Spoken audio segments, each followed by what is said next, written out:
MBG tetap jalan. Estimasi kami potensi kerugian karena makanan yang terbuang per minggu itu mencapai 1,2 triliun rupiah.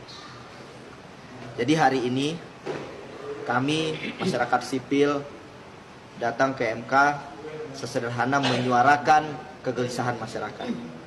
Ini bukan kegelisahan kami yang hadir hari ini di sini, tapi ini kegelisahan kita semua, suara para ibu, suara para guru, suara kaum papa yang hari ini dirugikan oleh banyak kebijakan pemerintah yang tidak adil. Saya kasih gambaran, mungkin pemerintah bilang secara ekonomi ini adalah untuk orang miskin. Sekarang MBG itu 335T. Kalau dibagi rata ke semua penduduk, itu per orang dapat 361.000 per bulan. Kalau dibagi ke orang miskin saja, setiap orang miskin itu per keluarga bisa dapat 66 juta per keluarga per tahun.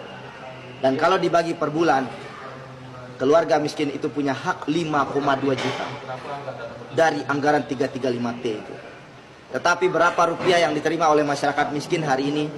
Hanya sekitar 200.000 rupiah dari hak mereka yang seharusnya mereka terima 5,2 juta per keluarga per bulan. Sekarang selisihnya kemana? Uang ini larinya kemana? Uang ini larinya ke rente, ke vendor besar, logistik besar. Mereka-mereka yang menikmati ini bukan dari masyarakat kecil. Maka hari ini sebetulnya masyarakat sipil, semua masyarakat Indonesia sederhana meminta haknya kepada negara agar uang 335T itu yang dianggarkan di APBN betul-betul masuk ke kantong masyarakat, masuk ke masyarakat kecil. Karena hari ini 6 juta per hari setiap dapur itu disubsidi oleh negara. Itu bukan bantuan sosial untuk masyarakat, itu adalah corporate welfare. Itu adalah bantuan kepada perusahaan. Bahkan pada titik yang sama kita hari ini melihat ya, jalan-jalan kampung rusak, pendidikan juga bermasalah, kesehatan, subsidi kesehatan berkurang, hingga bantuan sosial lainnya juga berkurang karena dikorbankan untuk MBG. Jadi pesan kami sebetulnya kepada pemerintah, kepada negara yang hari ini mengelola banyak kebijakan, kembalikan 335T di APBN itu kembali kepada masyarakat.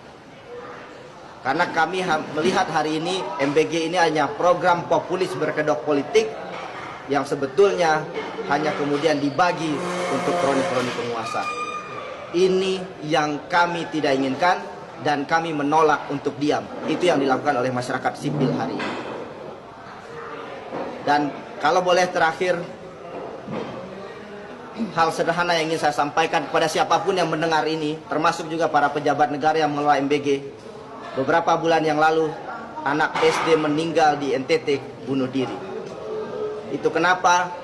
Karena orang tuanya tidak bisa memberikan uang 10.000 rupiah untuk membeli pulpen. Dan anak SD bunuh diri karena tidak sanggup membiayai pendidikan. Orang tuanya tidak sanggup membiayai sekolahnya. Dan hari ini 10.000 rupiah itu untuk MBG dan dibuang dalam bentuk inefisiensi, terbuang percuma, dan bahkan sebagian besar tidak dinikmati oleh masyarakat kecil. Tentu kita berharap ini adalah sebaik-baiknya upaya. Dan terakhir mungkin kalau boleh berdoa lewat jalur langit kepada Hakim Mahkamah Konstitusi, baca tuntutan ini, baca dengan bahasa rakyat dan jangan baca dengan bahasa hukum. Semoga Allah meridhoi perjuangan kita semua.